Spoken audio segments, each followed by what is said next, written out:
नमस्कार दोस्तों, UP PCS mains previous year questions की इस सीरीज में मैं प्रशांत आप सबका स्वागत करता हूं। इस सीरीज का ये मेरा 10वां लेक्चर है। इससे पहले इस सीरीज के कुल 9 लेक्चर ऑलरेडी कंडक्ट हो चुके हैं।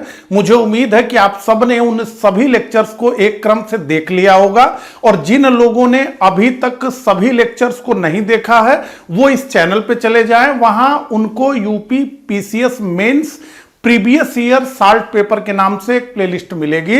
उस प्लेलिस्ट में इस सीरीज के सभी लेक्चर्स उनको एक क्रम से देखने को मिल जाएंगे, तो वहां जाकर के वो उन्हें देख सकते हैं। जो लोग इस वीडियो में नए हैं उनको मैं बताना चाहूंगा कि हम लोग UP PCS previous year questions को डिस्कस कर रहे हैं। तो 2018 से लेकर के 2024 के दौरान यूपी पीसीएस मेंस के जो कुल 7 पेपर्स हुए हैं उन्हें एक क्रम से हम डिस्कस कर रहे हैं। तो सबसे पहले हम जीएस 1 को डिस्कस कर रहे हैं। तो जीएस 1 में 2018, 19, 20 के पेपर को हमने डिस्कस कर लिया है। अब इस लेक्चर में हम 2021 के जीएस फर्स्ट पेपर के 5 लघुत्तरीय प्रश्नों को डिस्कस करेंगे। तो चलिए देर ना करते हुए इस लेक्चर को प्रारंभ करते हैं। इस लेक्चर को प्रारंभ करूं और प्रश्नों पे आऊं उससे पहले आप सभी लोगों को मैं बताना चाहता हूं कि डिकोड एग्जाम की ओर से यूपी पीसीएस मेंस के लिए एक उत्तर लेखन का कार्यक्रम चलाया जा रहा है, जिसमें कि पूरे सिलेबस को कवर करता हुआ क्वेश्चंस आपको टॉपिक वाइज दिए जाते हैं, जिसका उत्तर आप लिख करके हमें भेजते हैं। हम उसका मूल्यांकन करते हैं और आपको आपकी कॉपी रिटर्न करते हैं। साथ ही साथ हम सभी प्रश्नों के आदर्श उत्तर भी यानी मॉडल आंसर भी आपको प्रोवाइड कराते हैं, ताकि आप समझ सके कि जो मॉडल आंसर है, जो आदर्श उत्तर है, यानी जैसा उत्तर होना चाहिए और आपने जैसा उत्तर लिखा है उसमें कितनी सिमिलरिटी है या उन दोनों में कितना डिस्टेंस है, आखिर आप कितना प्रश्न को ठीक प्रकार से समझ पाए। साथ ही साथ ये जो आदर्श उत्तर हैं इनसे एक प्रकार से जो आपका टॉपिक बहुत अच्छी तरह से नहीं तैयार है वो भी तैयार करने में आपको मदद मिलती है। तो ये आपके मुख्य परीक्षा के लिए बेहद उपयोगी है। अगर आप इस कार्यक्रम से जुड़ना चाहते हैं तो ये स्क्रीन पे नंबर आपको दिख रहा है, इस पे व्हाट्सएप करके आप इस कार्यक्रम से जुड़ सकते हैं। अब जिन लोगों का टारगेट 2026 का यूपी पीसीएस है उनके लिए हम लोग लेकर के आए हैं यूपी पीसीएस फाउंडेशन बैच 2026, जिसमें कि pre plus mains integrated video lectures provide किए जाते हैं। सारे टॉपिक्स के बाइलिंगुअल यानी हिंदी और इंग्लिश के नोट्स प्रोवाइड कराए जाते हैं। बहुत सारे टेस्ट इसमें होते हैं। साथ ही साथ प्रीलिम्स से पहले पूरा एक टेस्ट सीरीज का हम लोग कार्यक्रम चलाते हैं, पूरा एक बृहद टेस्ट होता है। साथ ही साथ इसमें सी सेट का भी पूरा कोर्स शामिल है। तो एक ही छतरी के नीचे आपको वो सारी चीजें इस कोर्स में उपलब्ध हैं जो कि आपको यूपी पीसीएस 2026 को क्रैक करने के लिए आवश्यक है। तो ये बहुत उपयोगी कोर्स है। इससे जुड़ने के लिए यहां कांटेक्ट नंबर दिया गया है 8604 40 92 01। इस पर व्हाट्सएप या कॉल करके आप बात कर सकते हैं और इस कोर्स से जुड़ सकते हैं। तो अब ये तो हुई कोर्स की बात। अब चूंकि आप लोगों को इस बार का मेंस देना है तो अब हम सीधे प्रश्नों पे आते हैं। अभी तक हमने 18, 19 और 20 के पेपर को डिस्कस कर लिया है। तो कुल मिलाकर बहुत सारे प्रश्नों को हमने डिस्कस कर लिया है। हमने समझ लिया है कि किसी प्रश्न को कैसे समझना है, उस प्रश्न की कोर डिमांड क्या है, मूल मांग क्या है, हमें किधर नहीं भटकना है और किधर एकदम स्ट्रिक्ट हमें जो है खड़े रहना है। ये सारी चीजों को हमने समझा है। कीवर्ड्स क्या होने चाहिए, इसके अलावा मुख्य पॉइंट्स क्या होने चाहिए, प्रस्तावना कैसे लिखनी चाहिए, निष्कर्ष कैसे लिखा जाना चाहिए, ये सब चीजें लिख कर, केवल मुंह से बोल करके नहीं, लिख करके मैं आपको समझाता हूं। तो आप लोगों को अगर मेरा प्रयास ये अच्छा लगता है तो उसको एक तो पहले वीडियो को शेयर किया कीजिए, और दूसरी बात है कमेंट करके बताया भी करिए। ऐसा ना हो कि ये मोनोलॉग हो जाए, मैं इधर से बोल रहा हूं और उधर पता नहीं क्या फर्क पड़ रहा है। अब क्लासरूम में तो हम लोग बैठे नहीं हैं कि मुझे पता चले आपके चेहरे के एक्सप्रेशन से कि आपको क्या समझ में आ रहा है, तो आपके कमेंट से ही मुझे समझ में आएगा। अगर आपको ये सीरीज ठीक लगती है तो आप बताइए, नहीं तो कोई और प्रयोग किया जाए। ठीक है, तो चलिए अब पहले प्रश्न पे आते हैं। ये लघु उत्तरीय प्रश्न है जिसका उत्तर 125 शब्दों में लिखना है, तो एकदम प्रिसाइज उत्तर हमें लिखना होगा। बहुत छोटा लघु उत्तरीय 125 शब्द लिखना शुरू करेंगे, खत्म हो जाएगा। ठीक है, तो पहले आइए प्रश्न को देखें। तो प्रश्न यह है कि वैदिक साहित्य में वर्णित भारत की भौगोलिक विशेषताओं का वर्णन कीजिए। वैदिक साहित्य में वर्णित जो उल्लेख किया गया है उसमें भारत की भौगोलिक विशेषताओं का वर्णन करिए। तो अब ऋग्वेद में जो उल्लेख किया गया है या वेदों में जो उल्लेख है उसका हमें उल्लेख करना है। तो सबसे पहले हम बड़ा बार जो है नदियों को लेकर के वैदिक समय के बहुत बात करते हैं। तो नदियों का, तो जैसे सरस्वती है इसे सबसे पवित्र नदी कहा गया है। इसके अलावा सिंधु है, ये सबसे महत्वपूर्ण नदी है, और गंगा यमुना का संदर्भ हमें मिलता है। इसके अलावा पर्वत में हम देखें तो हिमवंत कहा गया है हिमालय को। हिमवंत किसको कहा गया है? हिमालय को। इसके अलावा मूजवंत आपने बराबर सुना होगा सोमरस। तो मूजवंत वो चोटी थी जहां से सोमरस प्राप्त होता था। मेलुआ के शिव एक किताब है, उसमें आप देखेंगे तो सोमरस का बहुत उल्लेख किया गया है। अभी आधुनिक समय में लोग ये कहते हैं कि सोमरस कुछ और नहीं बल्कि ये जो शराब मिलती है वही है। अब ये तो पता नहीं, लेकिन सोमरस बहुत प्रिय चीज थी। वो शराब तो निश्चित रूप से नहीं रही होगी, लेकिन बहुत प्रिय थी। इसके अलावा क्षेत्र, तो आर्यावर्त और सप्त सिंधु की अवधारणा को हमें स्पष्ट करना है। ये सारी चीजें हमें इस प्रश्न में लिखनी है। आइए देखें, तो पहले सप्त सिंधु क्षेत्र, तो ये क्या था? ये वैदिक आर्यों का मुख्य निवास स्थान था। इसमें सिंधु, वितस्तता, झेलम, अस्किनी, चिनाब, परुष्णी, राबी, विपाशा, व्यास। देखिए जो ऋग्वेद में नदियों के नाम लिखे गए हैं वो आज के आधुनिक नामों से अलग हैं। जैसे राबी नदी को ऋग्वेद में परुष्णी लिखा गया है, तो इसको समझिए वही नाम सारे लिखे गए। शुत्रदी, सतलज और सरस्वती शामिल थे। पर्वत श्रृंखलाएं, तो ऋग्वेद में हिमवंत हिमालय का स्पष्ट उल्लेख है। इसके अलावा मूजवंत चोटी का वर्णन है जिसे सोम का स्रोत माना जाता था। तो ये तो हिमालय एक हमने देख लिया उत्तर में। ऋग्वेद के 10वें मंडल में नदियों का क्रम पूर्व से पश्चिम दिया गया है। गंगा का उल्लेख 1 बार और यमुना का 3 बार हुआ है, जो दिखाता है कि आर्य धीरे धीरे पूर्व की ओर बढ़ रहे थे। समुद्र, तो ऋग्वेद में पूर्वा और अपरा यानी पूर्वी और पश्चिमी समुद्र का उल्लेख है, जो संभवतः अरब सागर और हिंद महासागर के प्रारंभिक ज्ञान का संकेत है।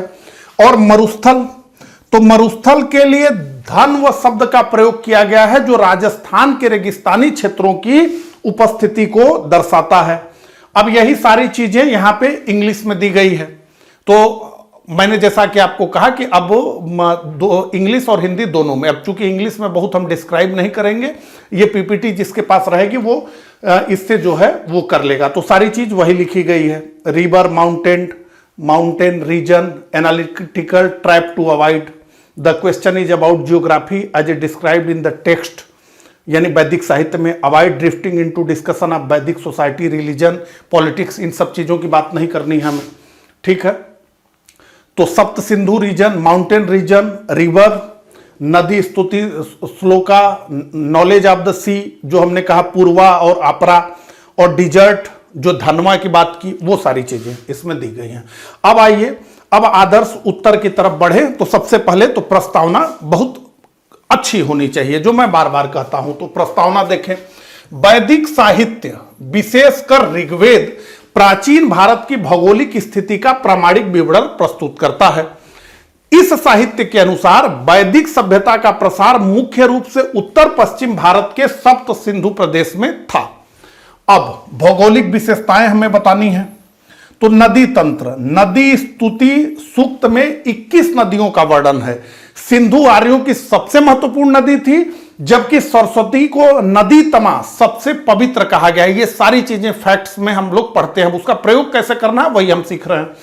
गंगा और यमुना के उल्लेख से पता चलता है कि वे इनके भौगोलिक ज्ञान की पूर्वी सीमा पर थीं। पर्वत एवं शिखर, ऋग्वेद में हिमालय को हिमवंत कहा गया। इसके अतिरिक्त सोमरस की प्राप्ति हेतु विख्यात मुंजवत चोटी का भी उल्लेख मिलता है।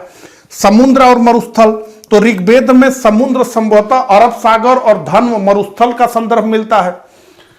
अब निष्कर्ष, वैदिक साहित्य के भौगोलिक साक्ष्य दर्शाते हैं कि उस काल में आर्यों का ज्ञान क्षेत्र अफगानिस्तान से लेकर गंगा के मैदान तक और हिमालय से लेकर राजस्थान के मरुस्थल तक विस्तृत था। अब 125 शब्द में लिखना है हमें, तो इतना पर्याप्त है। अब दूसरा प्रश्न आ गया, और दूसरा प्रश्न है भारतीय राष्ट्रीय आंदोलन से। क्या है प्रश्न? उत्तर प्रदेश के क्रांतिकारियों का भारतीय स्वतंत्रता संघर्ष में योगदान का मूल्यांकन कीजिए। तो अब उत्तर प्रदेश के क्रांतिकारियों की बात हो रही है, पूरे भारत के क्रांतिकारियों की बात नहीं हो रही है। स्पष्ट रूप से उत्तर प्रदेश के क्रांतिकारियों का भारतीय स्वतंत्रता संघर्ष में योगदान का हमें मूल्यांकन करना है। तो क्या लिखना चाहिए हमें? तो प्रमुख घटनाएं कौन सी हैं?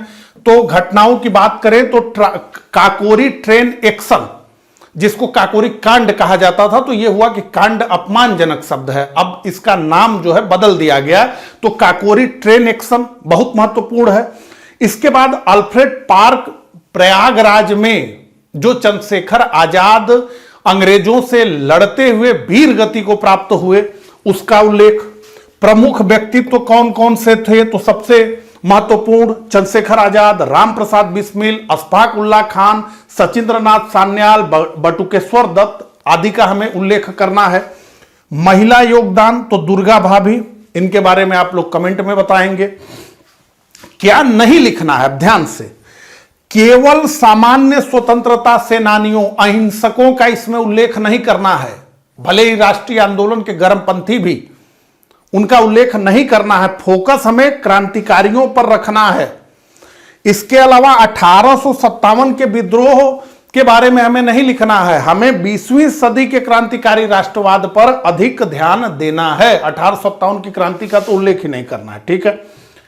तो आइए देखें प्रमुख योगदान और विश्लेषण। तो संगठनात्मक नेतृत्व, 1924 में कानपुर में एचआरए बनी, हिंदुस्तान रिपब्लिकन एसोसिएशन, जिसने देश भर के क्रांतिकारियों को एक मंच प्रदान किया, और इसी संस्था ने आगे चलकर भारतीय राजनीति में समाजवाद के विचार को सशक्त किया। HSRA हो गया, HRA, HS जो है वो सोशलिस्ट शब्द हो गया। इसके अलावा काकोरी ट्रेन एक्शन 1925, तो लखनऊ के पास काकोरी में सरकारी खजाने को लूटकर क्रांतिकारियों ने ब्रिटिश सत्ता को चुनौती दी। इसमें बिस्मिल, अशफाक उल्लाह खान, रोशन सिंह, राजेंद्र लाहिड़ी के बलिदान ने पूरे देश में देशभक्ति की लहर पैदा की। इसके अलावा चंद्रशेखर आजाद का अमरत्व, तो ये भी आज भी फैसिनेट करती है ना ये बात कि मैं आजाद ही रहा हूं, आजाद ही रहूंगा, तो उसी बात का उल्लेख है। प्रयागराज की अल्फ्रेड पार्क में आजाद की अंतिम मुठभेड़ ने सिद्ध कर दिया कि भारतीय क्रांतिकारी कभी झुकेंगे नहीं, उनके आजाद ही रहेंगे, आजाद ही रहे हैं, आजाद ही रहेंगे के संकल्प ने युवाओं को प्रेरित किया। वो आज तक जो है प्रेरित होती है, प्रेरणा मिलती है इस बात से। इसके अलावा बटुकेश्वर दत्त और शिव वर्मा जैसे क्रांतिकारियों ने आगरा में बम बनाने का केंद्र बनाया, जो बाद में असेंबली बम कांड, जो भगत सिंह और बटुकेश्वर दत्त ने असेंबली में बम फेंका। सांप्रदायिक सद्भाव, यह बहुत महत्वपूर्ण है। बिस्मिल और अशफाक उल्लाह खान की दोस्ती ने ब्रिटिश बांटो और राज करो की नीति का करारा जवाब दिया। इस पर बिस्मिल ने अपने पत्र में भी इसका उल्लेख किया था कि कैसे मतलब लोग कह रहे हैं हिंदू मुसलमान, और मैंने अशफाक उल्लाह खान को वो किया। अब ये इंग्लिश में आ गया जो है, ठीक है। तो leading personalities, role of women, maintain sharp focus, ये सारी चीजें, और जो हमने अभी डिस्कस किया, organisational leadership, the legacy of Chandrashekhar Azad, the Kakori train action, ideological coordination, communal harmony, जो हमने बात किया अशफाक उल्लाह खान और बिस्मिल की, ठीक है। अब आइए आदर्श उत्तर पर। तो प्रस्तावना, सबसे पहले उत्तर प्रदेश भारतीय क्रांतिकारी आंदोलन का हृदय स्थल रहा है। कितना अच्छा एग्जामिनर ये लाइन पढ़ेगा तो उसको कितना मजा आएगा, आप बताइए। यहां के क्रांतिकारियों ने सशस्त्र संघर्ष और सर्वोच्च बलिदान के माध्यम से ब्रिटिश साम्राज्यवाद की जड़ों को हिला दिया और जनता के मन से अंग्रेजों का भय समाप्त किया। अब क्रांतिकारियों का योगदान, तो संस्थागत आधार, कानपुर में 1924 में हिंदुस्तान रिपब्लिकन एसोसिएशन का गठन हुआ, जिसने उत्तर भारत में क्रांतिकारी गतिविधियों को संगठित रूप दिया। अब फिर से काकोरी कांड, 1925 में लखनऊ के समीप काकोरी ट्रेन एक्शन के माध्यम से राम प्रसाद बिस्मिल और अशफाकुल्ला खान जैसे वीरों ने धन और अस्त्र शस्त्र जुटाकर ब्रिटिश सत्ता को कड़ी चुनौती दी। बलिदान की परंपरा, तो प्रयागराज के अल्फ्रेड पार्क में चंद्रशेखर आजाद की शहादत ने स्वाधीनता आंदोलन को एक नई ऊर्जा प्रदान की। साथ ही आगरा और वाराणसी जैसे शहरों ने बम निर्माण और वैचारिक प्रशिक्षण के केंद्र के रूप में कार्य किया। अब हम निष्कर्ष पे आ गए। तो इन क्रांतिकारियों के बलिदान ने न केवल युवाओं में राष्ट्रवाद का संचार किया, बल्कि उनके द्वारा स्थापित समाजवाद और सांप्रदायिक एकता के आदर्श आज भी भारतीय लोकतंत्र के स्तंभ बने हुए हैं। ठीक है, अब आइए अगले प्रश्न पे, और ये प्रश्न औद्योगिक क्रांति से आ गया है, यानी ये वर्ल्ड हिस्ट्री से प्रश्न है। तो औद्योगिक क्रांति केवल तकनीकी क्रांति नहीं है। अगर आप 2019 से ही 2018 से ही फॉलो कर रहे हैं तो आप देख रहे हैं कि औद्योगिक क्रांति से, वैश्वीकरण से बहुत सारे प्रश्न आ रहे हैं। तो औद्योगिक क्रांति केवल तकनीकी क्रांति नहीं थी। औद्योगिक क्रांति केवल तकनीकी क्रांति ही नहीं, अपितु सामाजिक एवं आर्थिक क्रांति भी थी, जिसने लोगों के जीने का ढंग परिवर्तित कर दिया। टिप्पणी कीजिए।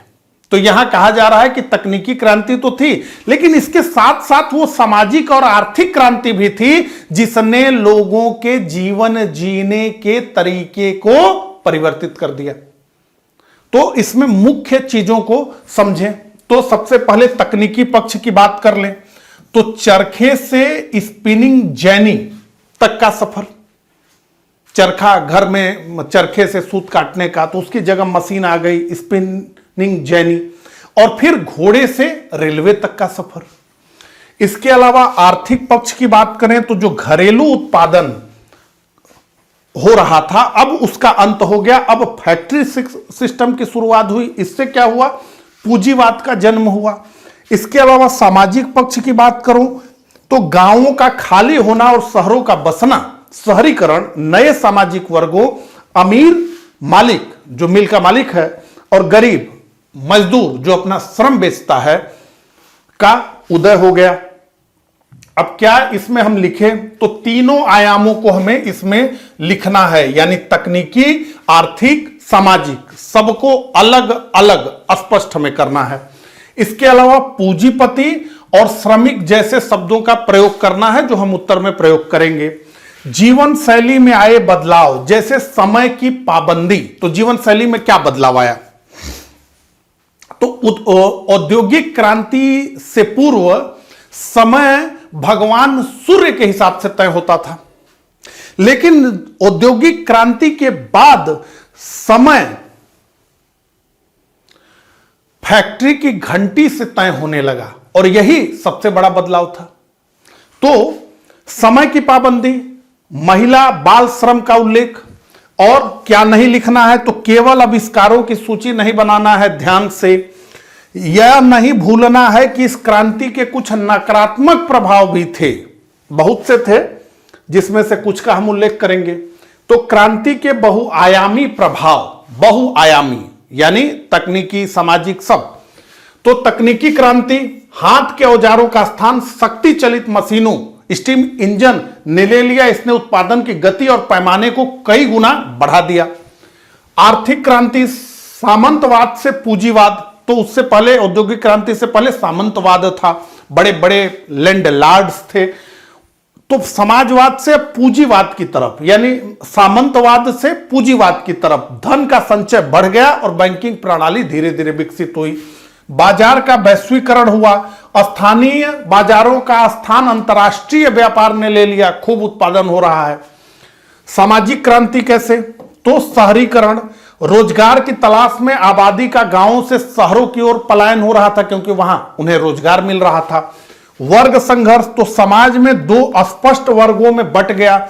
एक जिनके पास संसाधन थे यानी कैपिटल था, पूंजी थी, जो मालिक थे फैक्ट्री के, और एक वो जो उस फैक्ट्री को अपना श्रम बेचते थे यानी मजदूर।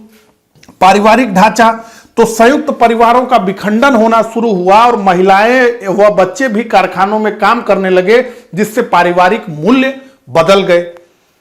तो भारत में भी आप देखेंगे कई फैक्ट्री अधिनियम आए हैं जिसमें कि मतलब बच्चों की उम्र के हिसाब से ये बातें हैं। तो यही सारी चीजें हैं। तो यहां भी देखिए लिखा 3 डायमेंशनल स्ट्रक्चर।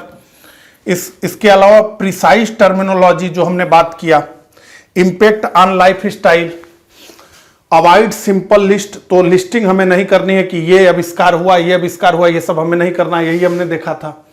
इसके अलावा जो हमने बात की the technological revolution, economic revolution और सोशल रिवॉल्यूशन, ये तीनों पॉइंट हमने डिस्कस किया। तो अब आइए, अब सीधे हम आदर्श उत्तर पे आते हैं। तो सबसे पहले प्रस्तावना। तो 18वीं शताब्दी के उत्तरार्ध में ब्रिटेन से शुरू हुई औद्योगिक क्रांति केवल यांत्रिक आविष्कारों का समूह नहीं थी, बल्कि इसने मानव सभ्यता के आर्थिक और सामाजिक ताने बाने को जड़ से बदल दिया। अब क्या बदलाव हुआ? तो आर्थिक प्रभाव, इसने घरेलू उद्योग को समाप्त कर फैक्ट्री प्रणाली को जन्म दिया, उत्पादन का पैमाना बढ़ा और वैश्विक व्यापारिक संबंधों में पूंजीवाद की प्रधानता स्थापित हुई। सामाजिक प्रभाव, तो कृषि आधारित समाज औद्योगिक समाज में बदल गया। तीव्र शहरीकरण के कारण स्लम, मलिन बस्तियां, अब मजदूर आने लगे, उनको रहने के लिए अब ठीक व्यवस्था नहीं मिली, तो फिर वो मलिन बस्तियां होने लगी, जैसी समस्याएं पैदा हुई। समाज में मध्यम वर्ग का उदय हुआ, लेकिन साथ ही अमीर गरीब के बीच खाई बढ़ गई। जीवन शैली में बदलाव, जो मैंने कहा, घड़ी की सुइयों पर आधारित अनुशासन, महिला एवं बाल श्रम ने पारंपरिक पारिवारिक ढांचे को प्रभावित किया। अब निष्कर्ष, तो संक्षेप में औद्योगिक क्रांति ने न केवल उत्पादन की तकनीक बदली, बल्कि मनुष्य के रहने, काम करने और एक दूसरे से जुड़ने के तरीके को भी अस्थायी रूप से परिवर्तित कर दिया। तो चलिए अब अगले प्रश्न की तरफ बढ़ते हैं। अब अगला प्रश्न, भारतीय सांस्कृतिक विरासत के वैज्ञानिक पहलुओं की विवेचना कीजिए। कठिन प्रश्न। भारतीय सांस्कृतिक विरासत के वैज्ञानिक पहलुओं की विवेचना कीजिए। अब ये प्रश्न देख करके तो निश्चित रूप से ये लगेगा कि ये प्रश्न बहुत कठिन है।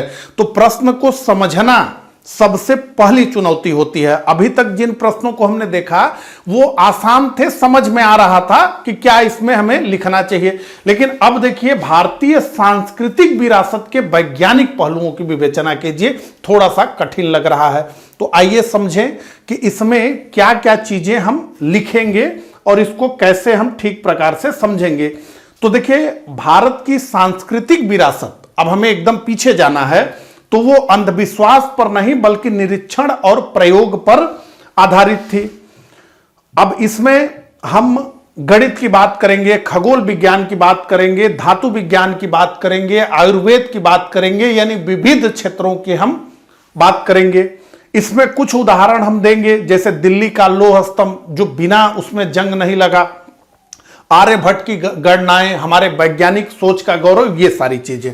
तो क्या लिखेंगे? बहुयामी दृष्टिकोण रखेंगे, तो चिकित्सा, गणित, वास्तुकला, खगोल विज्ञान के ठोस उदाहरण देंगे।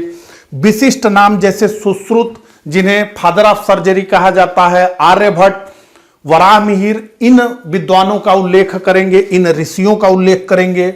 वास्तुकला, तो मंदिरों की ध्वनिकी और उनके भूकंप रोधी ढांचे का जिक्र करेंगे, एक से एक मंदिर भारत में है।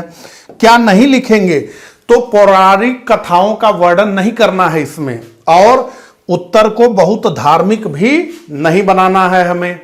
तो आइए विरासत के वैज्ञानिक स्तंभों को हम समझें। तो सबसे पहले गणित और खगोल विज्ञान की बात करें तो शून्य और दशमलव प्रणाली का आविष्कार भारत में हुआ।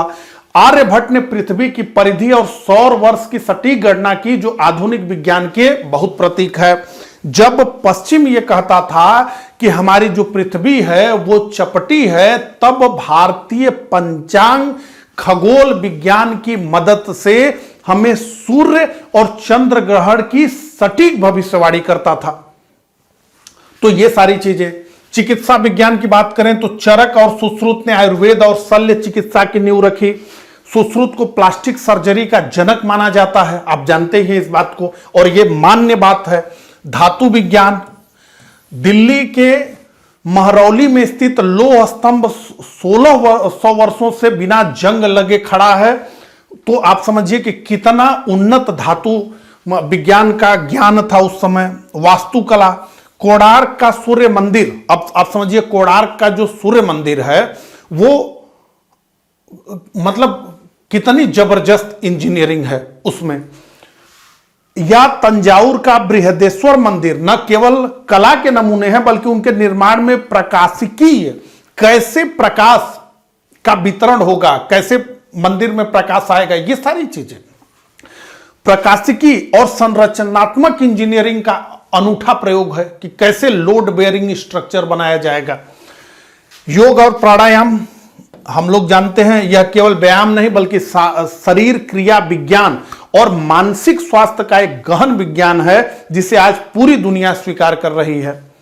तो अब आइए आदर्श उत्तर की तरफ बढ़े। तो ये इंग्लिश में आ गया, यही सारी चीजें हैं। तो core concept, multi disciplinary example, इसके अलावा जो है evidence over mythology, maintain a rational tone जो हमने किया, जो पॉइंट्स हमने बात की, मैथमेटिक्स है, astronomy, medical science, Ayurveda, yoga and pranayama, metallurgy, architect वगैरह सारी चीजें। ठीक है, अब आइए आदर्श उत्तर पर। तो प्रस्तावना, भारतीय सांस्कृतिक विरासत केवल कला और अध्यात्म का संग्रह नहीं है बल्कि यह प्राचीन ऋषियों और वैज्ञानिकों के गहन शोध व तार्किक चिंतन का परिणाम है। इसमें विज्ञान और संस्कृति का अनूठा समन्वय मिलता है।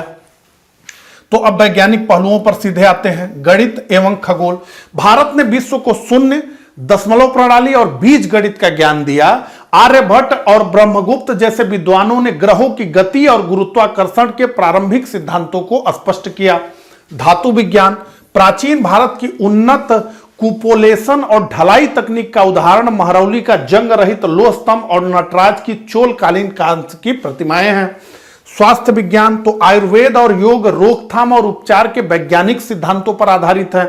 सुश्रुत संहिता में वर्णित शल्य चिकित्सा के उपकरण आज भी चिकित्सा जगत को विस्मित करते हैं। सोचिए इतना उन्नत ज्ञान था उस समय। नगर नियोजन, सिंधु घाटी सभ्यता का ग्रिड सिस्टम और जल निकासी व्यवस्था आधुनिक सिविल इंजीनियरिंग के प्रारंभिक उदाहरण है। इसके अलावा निष्कर्ष में तो भारतीय विरासत विज्ञान की प्रगतिशील धारा का हिस्सा रही है जिसने न केवल भारत को विश्व गुरु बनाया बल्कि आधुनिक वैज्ञानिक प्रगति का भी आधार तय किया। ठीक है, तो इस प्रकार से यह प्रश्न रहा। अब आ गया हमारे स्क्रीन पे पांचवा प्रश्न, और पांचवा प्रश्न थोड़ा सा कठिन है, स्टेटमेंट वाला प्रश्न है, आपकी सहमति चाहता है। देखिए, क्या आप सहमत हैं कि नगरीकरण और मलिन बस्तियां अविभाज्य हैं? अब यह तर्क वाला प्रश्न हो गया। क्या आप कह रहा है, क्या आप सहमत हैं कि नगरीकरण और मलिन बस्तियां अविभाज्य हैं, माने उन्हें विभाजित नहीं किया जा सकता? नगरीकरण और स्लम यानी नगरीकरण और मलिन बस्तियां ये अविभाज्य हैं, इन्हें विभाजित नहीं किया जा सकता। क्या आप सहमत हैं? पहले तो यह पूछा जा रहा है। अब सहमत हैं या असहमत हैं, दोनों स्थिति में व्याख्या कीजिए, यानी अपने तर्क प्रस्तुत कीजिए। तो हम तो स्पष्ट रूप से यह कहेंगे कि भाई हम नहीं सहमत है। क्यों सहमत है? नगरीकरण और मलिन बस्तियां अगर सही से नियोजित शहर बनाए जाएं, जैसे चंडीगढ़ है, सिंगापुर है, तो क्यों मलिन बस्तियां होंगी? मलिन बस्तियां का तो यह मतलब है कि यह तो उस शहर की विफलता का प्रतीक है ना, जिसने विकास तो खूब कर लिया लेकिन अपने मजदूरों के लिए जो वहां काम करते हैं उस शहर के विकास के लिए, उनको वो छत नहीं दे पाया। तो सबसे पहले हमें इस मुख्य तर्क को ही जो है सिद्ध करना है कि भाई ये अविभाज्य हैं। यहां क्या लिखा है, मतलब क्या आप सहमत है कि नगरीकरण और मलिन बस्तियां अविभाज्य हैं? नहीं, अविभाज्य नहीं है, यह विभाजित हो जाएगा। तो व्यवहारिक रूप से विकासशील देशों जैसे भारत में नगरीकरण और मलिन बस्तियां एक दूसरे के पूरक बन गए हैं। हर शहर में मलिन बस्तियां, मुंबई भारत का सबसे विकसित शहर है जहां पर कि धारावी जैसा स्लम, जिसे एशिया का सबसे बड़ा स्लम कहा जाता है, वो है। तो इसलिए कहा जा रहा है कि विकासशील देशों में नगरीकरण और मलिन बस्तियां एक दूसरे के पूरक बन गए हैं, हर जगह यह है, लेकिन सैद्धांतिक रूप से यह अविभाज्य नहीं है, यानी ये विभाज्य हैं। तर्क का आधार जो हमने दिया अभी तर्क, उसका क्या आधार है? यदि नगरीकरण नियोजित प्लांट हो तो मलिन बस्तियों को रोका जा सकता है, लेकिन अनियोजित अनप्लान्ड नगरीकरण हमेशा स्लम को जन्म देता है। कारण क्या है मलिन बस्तियों का, यह भी तो समझना पड़ेगा। कारण यह है कि गांवों से बहुत पलायन हो रहा है शहरों में ऊंचे दर पर जमीनें मिल रही हैं। मजदूर जो कि रोज कमाता है, रोज खाता है, तो वो फिर कहां से घर अपना बना पाएगा? सरकार की तरफ से उस तरह की सपोर्ट नहीं थी, पहले की बात मैं कर रहा हूं, अब तो बहुत सारी योजनाएं हैं, तो उसको घर नहीं मिल पाता है, तो वो फिर मलिन बस्तियां बन जाती हैं। तो प्रश्न की समझ और रणनीति, डू एंड डोंट्स। तो क्या है डू? तो सहमति असहमति। उत्तर की शुरुआत में कहें कि वर्तमान संदर्भ में ये साथ साथ दिखते हैं, लेकिन यह अनिवार्य नहीं है। कारण स्पष्ट करें, आवास की कमी और आय की असमानता का उल्लेख करें, क्यों स्लम बन रहे हैं। नियोजन का महत्व बताएं, चंडीगढ़ या सिंगापुर जैसे नियोजित शहरों का उदाहरण देकर यह सिद्ध करें कि ये अलग किए जा सकते हैं, वहां किया गया है। क्या नहीं लिखना है? तो केवल गरीबी का रोना नहीं रोना है, प्रशासन और शहरी नियोजन के विफलता को भी रेखांकित करना है। जो बड़े बड़े डेवलपमेंट्स अथॉरिटीज हैं, Lucknow development authority, Varanasi development authority, इसके अधिकारी तकिया लगाकर सो गए। तो ये न कोई जमीन विकसित कर रहे हैं, न कोई अच्छी कॉलोनी बना रहे हैं, तो फिर जब ये नहीं कर रहे हैं तो फिर गरीब जाएगा कहां? ठीक है, तो ये बात। अब आइए नगरीकरण और मलिन बस्तियों का संबंध, यही तो संबंध था, अविभाज्य, यही तो प्रश्न था। तो तीव्र ग्रामीण शहरी पलायन, रोजगार की तलाश में लोग शहरों की ओर भागते हैं, लेकिन शहर के संसाधन और आवास इतनी तेजी से बढ़ नहीं पाते। सस्ते श्रम की मांग, शहरों को चलाने के लिए घरेलू सहायकों, सफाई कर्मियों, मजदूरों की जरूरत होती है। इनकी आय कम होने के कारण ये मुख्य शहर में घर नहीं ले पाते और मलिन बस्तियों का जन्म हो जाता है। भूमि की उच्च लागत, शहरी भूमि की अत्यधिक कीमतों के कारण निम्न आय वर्ग के पास अवैध कब्जों या झुग्गी झोपड़ियों के अलावा कोई विकल्प नहीं बचता, जहां ये टीन टप्पा डाल के रहने लगते हैं। नियोजन का अभाव, तो मास्टर प्लान में अक्सर गरीब प्रवासियों के लिए किफायती आवास, अफोर्डेबल हाउसेस की जगह नहीं रखी जाती हैं। इसके अलावा पृथकता की संभावना, स्मार्ट सिटी मिशन और प्रधानमंत्री आवास योजना जैसे प्रयास सिद्ध करते हैं कि उचित नीतियों से इन्हें अलग किया जा सकता है। तो बड़े पैमाने पर प्रधानमंत्री आवास बने हैं। तो यही सारी चीजें हैं जो हमने डिस्कस की। अब जो है आदर्श उत्तर पे हम आते हैं। तो सबसे पहले प्रस्तावना, तो नगरीकरण और मलिन बस्तियां वर्तमान विकासशील अर्थव्यवस्थाओं में एक दूसरे की छाया के रूप में दिखाई देते हैं। हालांकि ये दोनों अविभाज्य प्रतीत होते हैं, किंतु यह अनिवार्यता के बजाय शहरी नियोजन के विफलता का परिणाम है। तो जो मूल प्रश्न पूछा गया था उसी टोन में यह उत्तर है। अब आइए अविभाज्य होने के तर्क। आर्थिक विषमता, शहर सस्ते श्रम पर निर्भर हैं, लेकिन कम आय के कारण श्रमिक औपचारिक आवास नहीं खरीद पाते, जिससे मलिन बस्तियों का विस्तार होता है। जो अविभाज्य अभी दिख रहे हैं, छाया की तरह दिख रहे हैं। मांग आपूर्ति अंतराल, नगरीकरण की तीव्र दर के मुकाबले वहनी आवासों, अफोर्डेबल हाउसिंग की आपूर्ति अत्यंत कम है। और भारत में तो इतना औने पौने दाम पे, मतलब जमीन का रेट इतना बढ़ गया कि कास्ट ऑफ प्रोडक्शन पर उसकी अब की मत आ रही है। मतलब हम लोग बात करते हैं कि चाइना से compete करेंगे, लेकिन यहाँ जमीन, एक उद्योग लगाने के लिए सबसे पहली जरूरत है जमीन की। और जब जमीन के रेट इतने बढ़ गए, इसके अलावा महंगाई का हम रोना रोते हैं, लेकिन जो किराए पर दुकानें मिल रहे हैं, जो माल्स में दुकानें हैं, सब जगह लोग इतना अधिक किराया ले रहे हैं कि कास्ट ऑफ प्रोडक्शन हर चीज का बढ़ गया है। ठीक है, तो विवेचना क्या है, ये वास्तव में अविभाज्य है, यही तो प्रश्न था। तो ऐतिहासिक रूप से ये साथ रहे हैं, किंतु इन्हें अलग किया जा सकता है। चंडीगढ़ जैसे नियोजित शहर और सिंगापुर का पब्लिक हाउसिंग मॉडल सिद्ध करता है कि यदि शहरीकरण में समावेशी नियोजन हो तो मलिन बस्तियों को समाप्त किया जा सकता है। निष्कर्ष क्या है?